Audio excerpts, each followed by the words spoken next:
Well, hello there again. It's me, Node-RED, and I'm gonna explain another fictional country that I made, known as Fitakana. But first, of course, we're gonna have to look at the geography of this fictional country. Alright, so let's zoom in into Micronesia.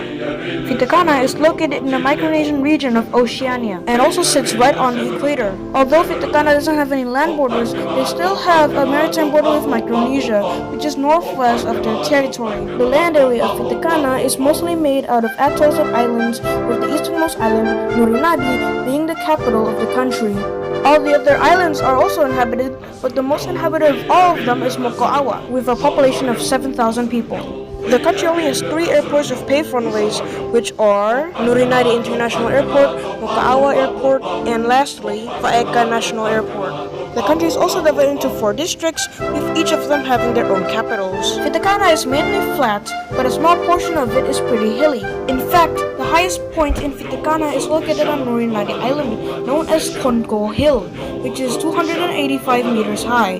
The country is too small for any rivers to flow, but there are 3 small bodies of water inside of 3 islands. The country's largest lake is located on Kipa Island, which serves most of the country's fresh water. Fitakana, though, also relies on rainwater.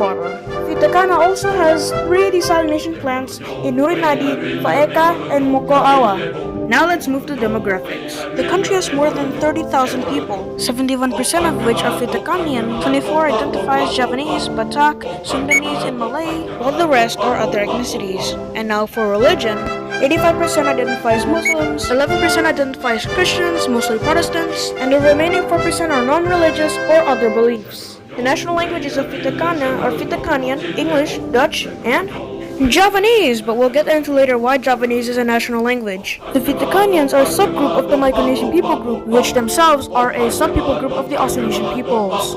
Now let's talk about the history of Fitakana. The Oceanicians come in discovering the atolls and islands, creating chiefdoms. The Portuguese discovered the islands, but they did not care. The Dutch discovered the islands, and they did care, eventually colonizing the islands and dropping Indonesian slaves. The Indonesians told the natives about Islam, causing widespread conversions. Fast forward to World War II, Japan invades the islands, but then Japan gets defeated. The Dutch regained the islands, a referendum was made, and then they gained independence, and then here we are today. Now let's go to the relations of Fitakana. Fitakana has diplomatic ties with Fiji and considers Fiji as its role model. Same thing goes to New Zealand, except New Zealand also helps with Fitakana's infrastructure and also gives out aid. Fitakana also has great relations with their brothers Palau, Micronesia, and the Marshall Islands, as they're all culturally close and they can visit each other's countries without visas or passports. Fitakana has economic ties with Japan, the Philippines, and Australia, as they help with Fitakana's infrastructure and especially Australia, since Fitakana's economy is dependent on Australia. Fitakana still holds ties with the Netherlands despite the colonial past, and many Fitakanians like to visit or even move to the Netherlands.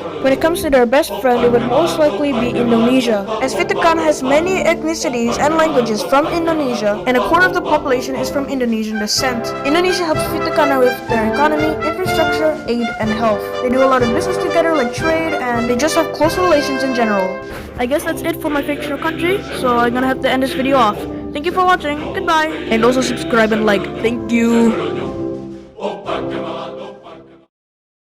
Yeah.